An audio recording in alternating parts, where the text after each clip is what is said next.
کہ جمعیت کو پورا زور لگا کر، ایڑی چوٹی کا زور لگا کر، ہاں وہ والا زور جو بھی بن پڑے اس ملک کو آزاد کرانا ہے، اس پر زور تھا۔ اللہ نے وہ کام پورا کر دیا، لیکن اس میں ایک بدقسمتی سے یہ ہو گیا کہ بٹوارا بھی ساتھ ساتھ ہو گیا، جو ہمارے بزرگوں کی منشا نہیں تھی، نہیں چاہتے تھے کہ ملک دو ہوں، ایک ہی رہے۔ اچھا دو ہو گئے تو پھر مسلمانوں کو یہاں پر رکھنے کے لیے پورا زور لگایا کہ جو وہاں جائیں جائیں، لیکن پھر بھی یہاں رہیں۔ ہم جس علاقے میں آپ اور ہم رہ رہے ہیں یہ پنجاب کا باقی ماندہ علاقہ ہے، پنجابی کا حصہ ہے، اور پنجاب اور بنگال کا بٹوارا ہوا تھا۔ یہاں کے لوگوں کو وہاں چلا جانا چاہیے تھا، یہ خالی بنجر رہنا تھا۔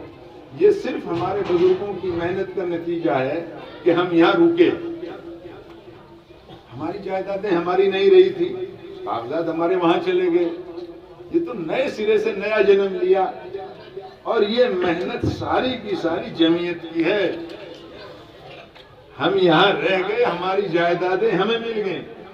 ایک کام تو یہ کہ جو اپنی جائیدادوں پر قائم رہے، چلو ان کو نہیں سرکایا۔ جو ایک دفعہ اپنے گھر سے اٹھ کے چلے گئے، ان کی زمین بھی ختم، گھر بار بھی ختم، اور پنجابیوں کو چلا گیا یا کسٹوڈین محکمے کو چلا گیا، اور یہ لوگ اپنے رشتہ داروں کے یہاں کہیں زندگی گزارنے لگے، وہاں کے مزدوریاں کی۔ ان حالات میں سوچنے اور غور کرنے کی ضرورت ہے کہ وہ ہمارے بھائی جو اپنی دھن دولت جائیداد دکانیں مکان سب چھوڑ کے چلے گئے، ان کے وہ چیز رہی نہیں، مالک سرکار ہو گئی، کسٹوڈین محکمہ۔ اس موقع پر جمعیت نے بھرپور کوشش کی، نہرو اور گاندھی جی کی آنکھوں میں آنکھیں ملا کر بات کی کہ یہ ہمارے بھائی جو یہاں پر رہ گئے ہیں اور ان کی ساری زمین جائیدادیں کسٹوڈین محکمے کو منتقل کر دی گئی ہیں، ہماری اور آپ کی آواز پر یہاں رہے ہیں، اگر وہاں چلے جاتے ان کو وہاں سب کچھ مل جاتا، اب یہ خالی ہاتھ۔ تو 2.5 سال کی محنت کے بعد جمعیت کی یہ فیصلہ ہوا کہ جو لوگ اس پنجاب سے یوپی چلے گئے تھے یا ادھر ادھر بکھر گئے تھے، دوبارہ وہ آنا چاہتے ہیں تو ان کی جتنی زمینیں تھی، جتنے مکان تھے، جتنی دکانیں تھی، وہ سب ان کو ملیں گی۔ یہ جمعیت کا آزادی کے بعد، بٹوارے کے بعد سب سے بڑا کام، سب سے بڑی خدمت، سب سے بڑی قربانی، جیسے بھی لڑ کے جھگڑ کے اپنا یہ کام کرایا۔ اگر اسی کو دیکھا جائے کتنی بڑی چیز ہمیں ملی واپس، تو یہ بہت بڑا کام ہے۔ اس کے بعد پھر ایک کام اور باقی رہ گیا، جو ہمارے مدارس تھے، ہماری مسجدیں تھیں، خانقاہ تھی، قبرستان تھے، وہ سارے کے سارے کسٹوڈین محکمے میں بھی باقی تھے، سرکار کے نام وراٹ ہو چکے تھے، ہمارے نہیں رہے تھے۔ اب دوسری محنت شروع کی، یہ جمعیت علماء نے کیا، یہ ہمارے اتنے بڑے بڑے قبرستان ہیں، یہ جائیدادیں ہیں اوقاف کی، یہ بلا وجہ واقفین کی منشا کے خلاف آپ ان کے مالک کیسے بن بیٹھے ہو؟ یہ چیزیں ہماری ہیں، ہمیں واپس ہونی چاہیے۔ مسلمان ان کو اپنے انداز سے کچھ کرے گا، دھرے گا اور ان کو کام میں لائے گا، اوقاف کی جائیدادیں ہمیں واپس ملنی چاہیے۔ تو یہ 4-6 سال کے بعد، بہت لڑنے جھگڑنے کے بعد، دوسرا بڑا کام جو لیا ہے اللہ نے اس جمعیت علماء سے، وہ یہ لیا اور اس میں کامیابی بخشی کہ یہ تمام جائیدادیں ہمیں واپس ملی۔ پھر اس کا وقف بورڈ ایک محکمہ بنایا گیا، اور پھر وقف بورڈ کا محکمہ بن گیا۔ اس کو لینے کے بعد ان کے پاس لینے کا کوئی ذریعہ نہیں تھا، کسی مسجد کو وہ آزاد کرا لیں، زبردستی قابض بیٹھے تھے، شرنات تھے، نہیں کرا سکتے تھے۔ دھیرے دھیرے علماء کی حکمتوں سے ان مسجدوں میں جو سارے پنجاب میں غیر آباد پڑی تھیں، جمعیت نے پہلا کام یہ کیا کہ چیدہ مرکزی جگہوں پر جو مسجد تھی شہروں میں اپنے امام بھیجے، اپنی تنخواہ پر بھیجے، بورڈ کے پاس کچھ دینے کو نہیں تھا، جگہ جماؤ، کیے جماؤ۔ حضرت رائے پوری نور اللہ مرقدہ شاہ عبد القادر بار بار اپنے ملنے والوں سے، متعلقین سے، مریدین سے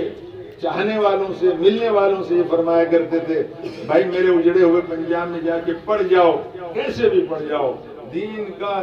کام کرو اور کلمے کا کام کرو اور سربلندی، یہ سب ان کی ہدایات، ان کا رونا، ان کا تڑپنا، یہ کام آ رہا تھا اور جمعیت اس کاز کو آگے بڑھا رہی تھی۔ تو اس طرح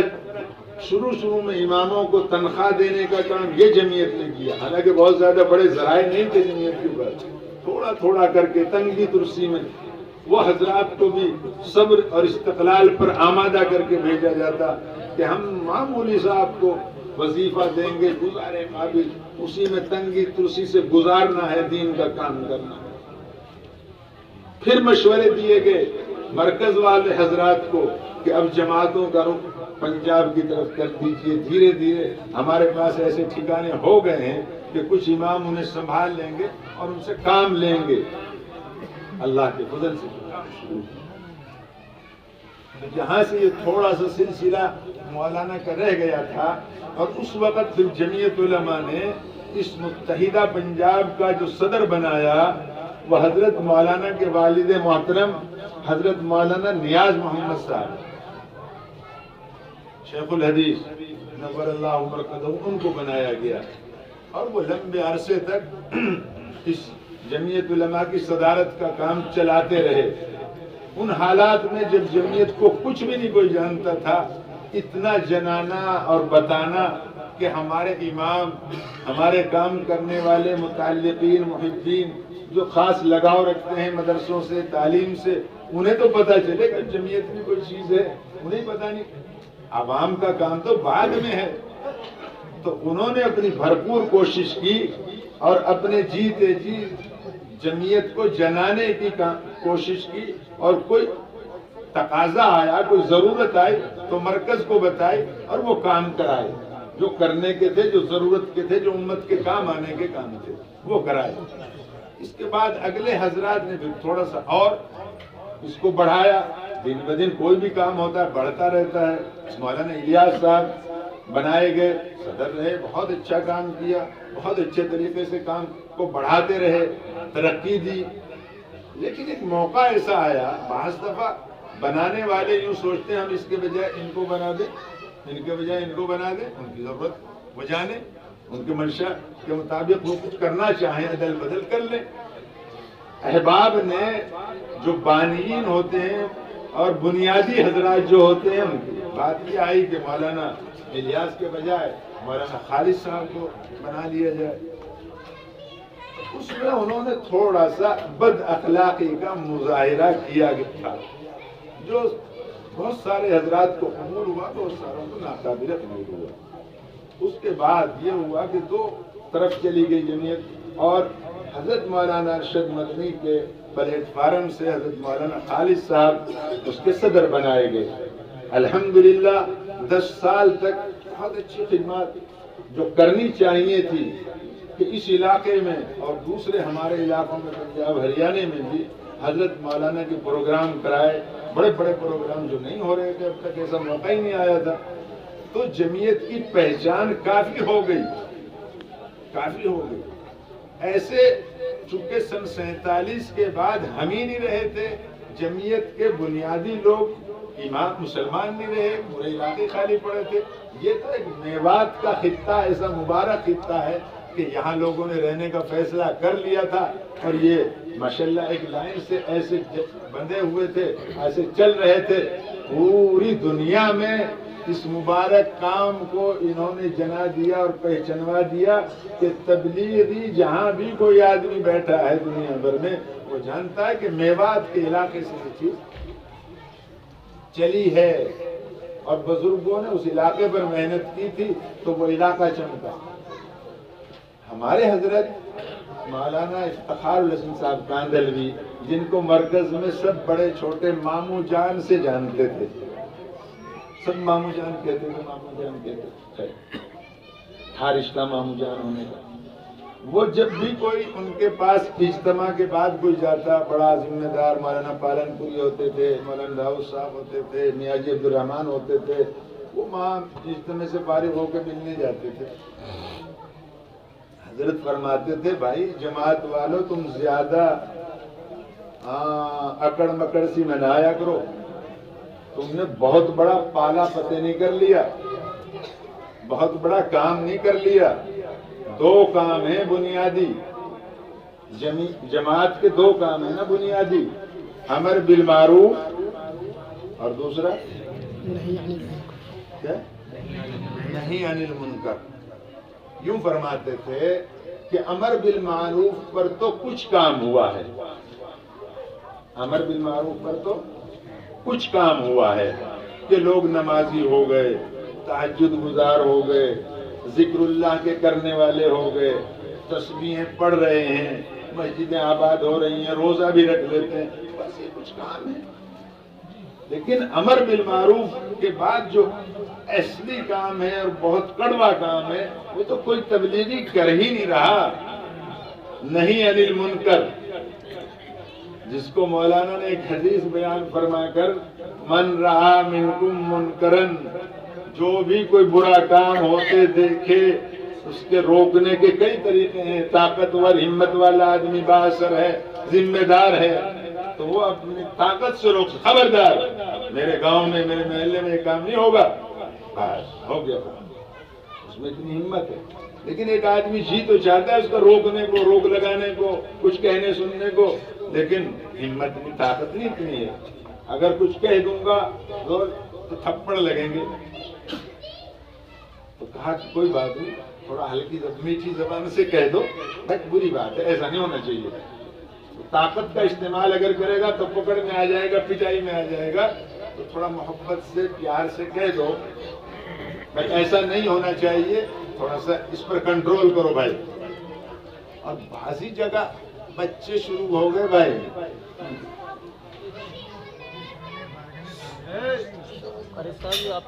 بعض جگہ بولنا بھی مشکل، اگر بول کے کہہ دیں گے ہم برائی کو برائی کے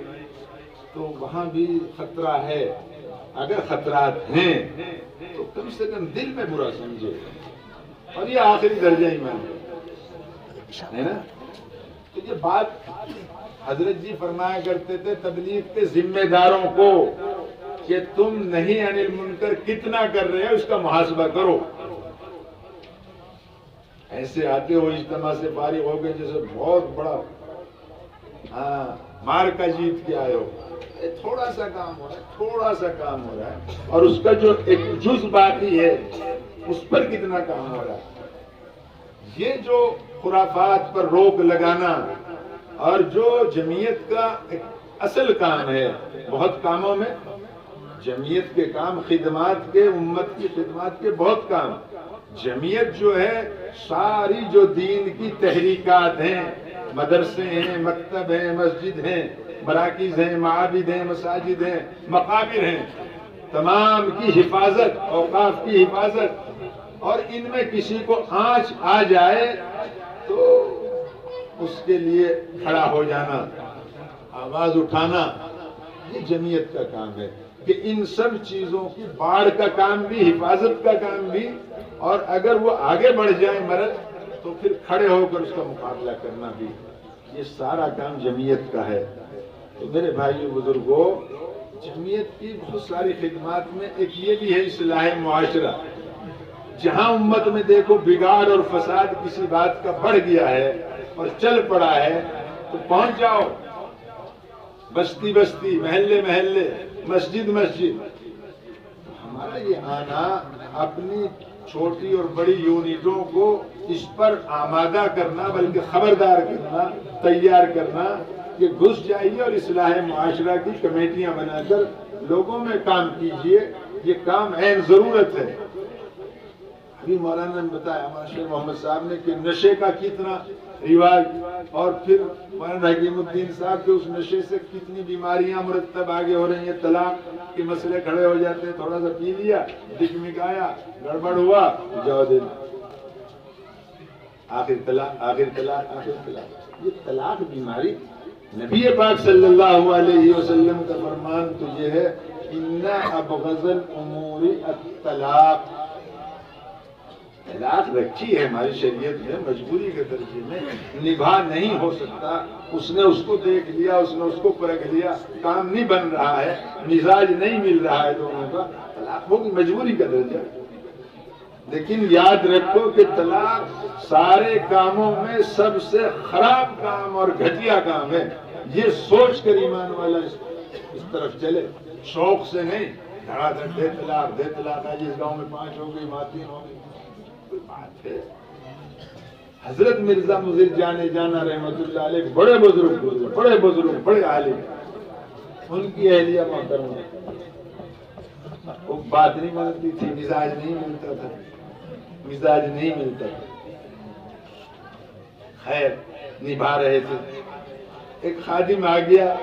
پٹھان خاصا، حضرت بابا مہمان آگے، گھر میں کہہ دو کھانا بنا دیں، تو شروع ہو گیا، بیوی کہنے لگی نا، اور کوئی کام نہیں ہے کیا، آنے والوں کو آمیر یہاں پڑ جامیں، کھانا بنانا پڑتا تھا نا، بس تھوڑا سا مزاج میں سخت تھی، ہمیں وہ الفاظ نہیں کہنے چاہیے جس احتیاط ان کی نسبت حضرت سے تھی، تو خیر اس طرح کی بات۔ پٹھان کہنے لگے حضرت کھا کے تو جی چاہے سے پٹک دوں پیرانی کو اپنی، اور چاہے میری بات مانو کہ جی کیا بولو بھائی، کہ جی سے طلاق دے تو چھٹی کرو، یہ آپ کے مطلب کی نہیں، ایسی بڑھیا لا کے دوں گا پورواسی پٹھانی، آپ بھی یاد کرو گے اور خدمت بھی ایسی کرے گی۔ بہت سارا نبھاؤ ہو گیا، تھوڑا سا باقی ہے، اور دیکھو یہ بات تو دیکھو، اسے میں چھوڑ دوں گا، یہ دوسرے ایمان والے کے گھر میں جائے گی، اسے بھی تکلیف پہنچائے گی، میں تو اس کے مزاج سے واقف ہو گیا، ڈھل بھی گیا، تھوڑا سا ٹائم باقی ہے، دوسرے کو تکلیف سے بچانے کے لیے میں اپنے گلے کا ہار بنا کے رکھ رہا ہوں، ٹھیک ہے کوئی بات بھائی، تم بھی جب وہ بڑے مرید کیا کہتے ہیں، چلو ٹھیک ہے۔ تو ہمارے بڑوں کا یہ طریقہ ہے کہ ایک چیز ہے اس میں اجازت ہے، لیکن ہم نے شوق کے درجے میں اس کو دے طلاق۔ ہمارے یہاں ایک MLA تھے اور ہیں ابھی تک، تو ہری سنگھ نلوا نام تھا، 30 سال پہلے کی بات، 35 سال، میں چلا گیا، اس نے مجھ پہ ایسا فطرہ کسنا تھا، وہ پہلے سے تیار ہوا بیٹھا تھا کہ مولوی آئے گا، اور ہمارے 5-6 گاؤں ہیں پورے علاقے میں مسلمانوں کے، باقی تو سب ہندوؤں کا علاقہ، تو ایک مسلمان عورت آئی بیٹھی تھی، اس نے کہہ دیا کہ جی صاحب ودھائک جی، میرے شوہر کے پاس 2 مکان ہیں اور اس نے مجھے کل طلاق دے دی، تو اب مجھے ایک مکان بھی نہیں دیتا، کھدیڑ دیا، مجھے نکال دیا، بغیر دیا، اب میرا کچھ علاج کرو۔ اس نے کہا وہ آگے مولوی، اس پہ کرواؤں گا علاج۔ اب وہ میں آیا، کہنے لگا جی تمہارے مذہب میں یہ کیا بیماری ہے مولوی جی مجھے بتاؤ، یہ تمہارا دھرم جو ہے اسلام دھرم میں یہ بڑا روگ دیکھا میں نے۔ ارے کیا ہو گیا، کیا دیکھ لیا؟ کہنے لگے نوجوان عورت کی 12 سال 20 سال 40 سال 35 سال جوانی لوٹی، اور اس کے بعد چوراہے پہ کھڑے کر دو طلاق طلاق طلاق، بات ہوئی؟ کوئی غیرت ہے انسانیت؟ اس نے اس انداز سے مجھے للکارا اور جھنجھوڑا کہ میں دیکھتا رہے یہ کیا کرتے ہیں۔ اب میں اکیلا ایک آدمی مسلمان دبکا اور بیٹھا تھا، ہندو بہت سارے، اور وہ عورت، اس کم بخت نے یہ موقع دیا اس کو کہنے کا۔ میں کہنے لگا جی تمہیں پتہ نہیں، تم تو وکیل ہو، میں کبھی ودھائک صاحب، ہاں، اور تم نے پڑھا کچھ ہے نہیں۔ کیوں پڑھا کیوں نہیں؟ میں نے وکالت بڑی ساری چیز۔ وکیل کو سارے مذہبوں کا علم ہونا چاہیے، جسے وکالت کا حق ہے۔ ہمارا لا نہیں پڑھا آپ نے، تمہارا لا تو نہیں پڑھا، پھر آپ کو وکالت کا حق نہیں ہے۔ میں نے سیدھا سا بن کے ایسا کہہ دیا جیسے اس کو بھی چھوٹ بڑھیا لگے، مگر پھر آپ کو وکالت کا حق نہیں ہے۔ اب میں تو ٹیکس کا ہو کچھ ہو، ہے تو وکیل نام ہے تمہارا، اب تم نے الگ الگ اس کو طے کر لیا، لیکن ایک وکیل کو پتہ ہونا چاہیے۔ ٹھیک ہے، یہ تو میری غلطی ہے، آپ بتاؤ۔ مگر میں بتاتا ہوں، مجھے بھی زیادہ نہیں پتا، لیکن تھوڑا موڑا تو بتا ہی دوں گا۔ ایک آدمی ہے دشمن سے گھرا ہوا، اس کے پاس 3 کارتوس، اب وہ ایک کارتوس ادھر چلا کے اور دوسرے ادھر اس نالی سے کام لیتا رہے اور ادھر ایک چھوڑ کر بھاگ کے نکل جائے تو مزہ ہے، اور اگر وہ طے کر دے گا تو پھنس کے وہیں کرے گا، ایک ہی جگہ دھڑ دھڑ کر دیا بات تو ٹھیک ہے۔ تو مکہ ہماری شریعت نے 3 طلاق کا جو ہمیں اختیار دیا ہے اور ہمارے پاس وہ حق رکھا ہے، اس کو چلانے والے چلانا نہیں جانتے اور چلانے کی طریقے سے اس کو استعمال نہیں کرتے، اس ہتھیار کو بیوقوف کے طریقے سے چلتے ہیں۔ اس لیے اس میں مذہب کا کوئی قصور نہیں ہے۔ آپ نے تو اٹھا کہہ دیا اسلام دھرم ایسا ہے، اسلام دھرم بہت اچھا دھرم ہے، اس کے استعمال میں لانے والے غلط ہو سکتے ہیں، اس کا جو کرنے والا ہم مجرم ہیں۔ میں نے اگر استعمال طلاق کا غلط کیا تو میں اکیلا مجرم ہوں، دھرم اور مذہب اس میں مجرم ہے۔ مذہب بہت اچھا، اس کے اصول بہت اچھے ہیں، آپ سن لو۔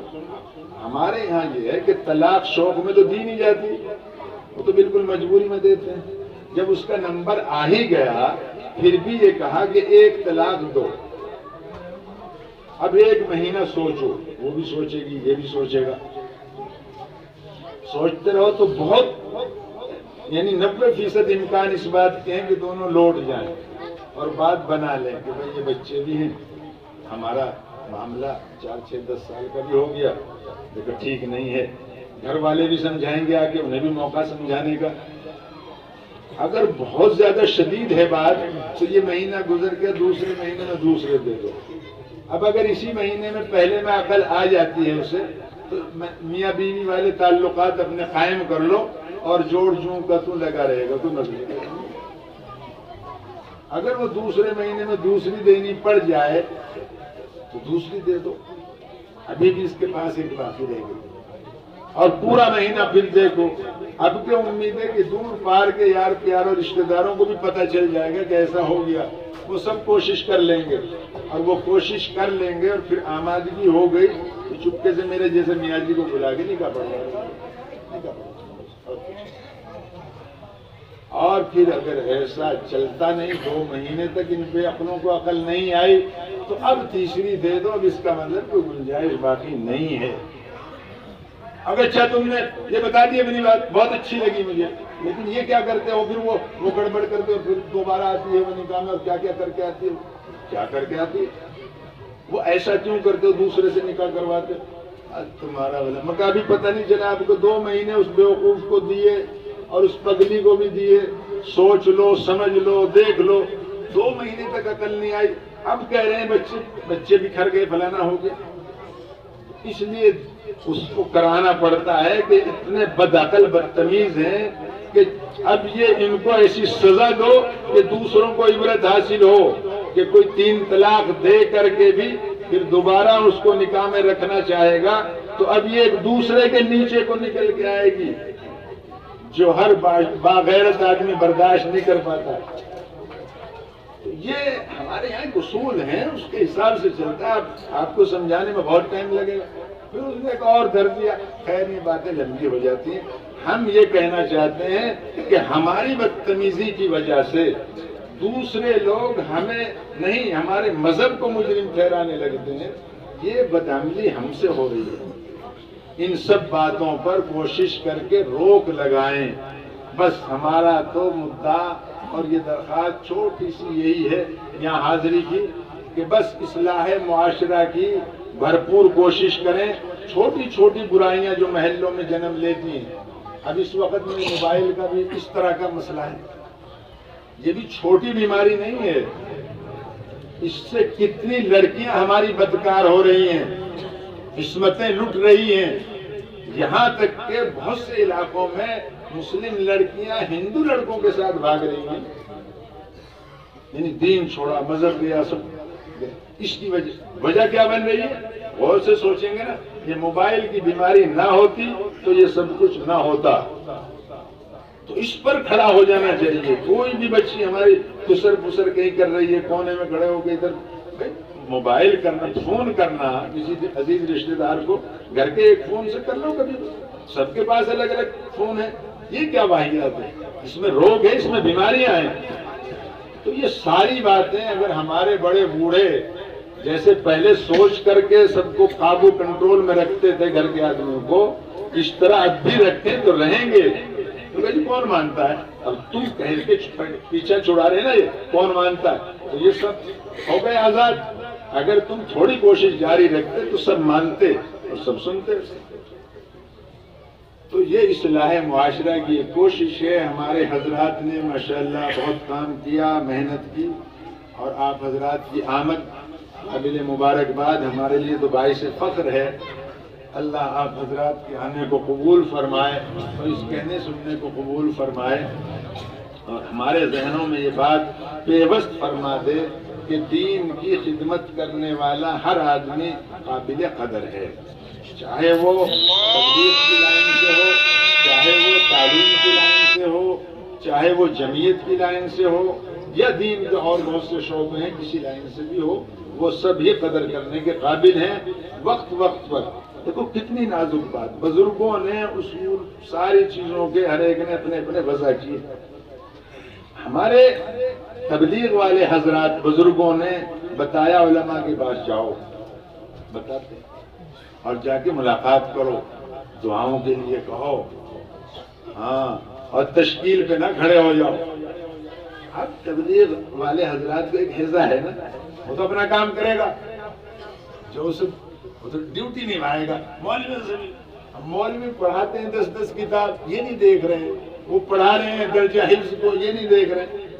کوئی موقع نکال کر آپ بھی کوشش کیجیے، اگر آپ کو نہیں ہضم ہو رہی اتنا سا کہہ کے السلام علیکم وعلیکم السلام بھاگے تھے۔ اب مولویوں کو بلا وجہ خفا کر لیتے ہیں۔ بعض جگہوں میں تو اتنا ہیضہ ہوا تھا بھی پچھلے دنوں، اللہ معاف فرمائے، کہ ہم ان مدرسوں کو چندہ دیں گے جو مدرسے سب اول آخر الف سے یا تک سب چلے لگائے ہوئے مدرس ہوں گے، وہاں کے معلم ہوں گے، وہاں کے معتمم ہوں گے، اور نہیں تو چندہ بند تبلیغی مدرسوں کو چندہ نہیں دیں گے۔ یہ اس طرح کی باتیں، مطلب اس دباؤ سے، یعنی ان کو اپنا تلیڈو بنانا چاہتے ہیں، غلام، کہ مدرسے والے ہمارے غلام بنے۔ ایسا نہ کرو، وہ ایک بہت بڑا کام کر رہے ہیں، آپ اپنی بات کو رکھ کر چلے جاؤ، بس پیش کر دو۔ وہ بھی سمجھتے ہیں کہ یہ دین کا بہت اہم کام ہے، تبلیغ کوئی چھوٹی موٹی چیز نہیں ہے، پوری دنیا میں یہ پھیلی ہے، یہ محنت ایسی مبارک محنت ہے، لیکن اس کی سرپرستی ہمیشہ علماء کرام نے کی ہے، اس کی باغ ڈور ہمیشہ بابرکت ہاتھوں میں رہی ہے، علماء کرام کے ہاتھوں میں رہی ہے، تبھی یہ جماعت محفوظ ہے پورے طور پر، ورنہ گمراہی کے راستے کھلے پڑے ہیں، ذرا ذرا بات میں گمراہی کی طرف دوڑ جاتے ہیں۔ ٹھیک ہے، اس لیے کام دائرے میں ہونا چاہیے، بہت اچھا کام ہے، لیکن اسی انداز اصول سے ہٹ کر کے ہم یہ گڑبڑ کر جاتے ہیں۔ تو اپنا کام تو بالکل کر، ہم تو اس کے دیوانے ہیں، تبلیغی حضرات ہونا چاہیے، دیوانگی کی حد تک ہی کوئی کام کے ہم وہ ہوں، لیکن ساتھ ساتھ ان کو بھی یہ سمجھو کہ یہ بھی اس کام کے اسی طرح دیوانے ہوں گے جیسے ہم دیوانے ہیں، تو ان کو بھی وہ کام کرنا ضروری ہے، لیکن علماء کرام سے ہمیشہ علماء کہیں، اس کا ضرور اثر پڑے گا۔ اسی لیے مرکز والے حضرات علماء کے بات الگ کراتے ہیں، ان کی تشکیل الگ ہوتی ہے، ان کے سلسلے الگ چلاتے ہیں کہ ان کے کہنے والے بھی بڑے ان کے عالم ہوں، وہ چوں نہ کر سکیں پھر اجی موقع بھائی رمضان میں دیکھ لیو، اچھا ٹھیک رمضان میں چھٹی ہوتی ہے، پھر بھی وہ کہہ سکتے ہیں کہ چندہ بھی تو وہ سال بھر کا 4 چندے میں 4 جماعت میں، تو وہی قابو میں کریں گے، لگام وہی دیں گے، انہیں کے استاد لوگ۔ اللہ ہم سب کو قبول فرمائے۔ بھائی کہنے میں اوک چوک ہو سکتی ہے، بہت ساری بات معاف فرما دیجئے گا، میں بات میں جسارت کر رہا ہوں، نہیں کرنی چاہیے، لیکن پھر بھی چونکہ ایک تبلیغی باپ کا بیٹا ہوں، اس سے مروڑ سی ہے تھوڑی سی، جزاکم اللہ خیر۔ حاجی صاحب فرمائیں گے دعا، آج باقی بھی ہے وہ دعا بھی، دونوں چیز ہو جائیں گے، بیٹھ کے کر لو سر۔ جمعیت سے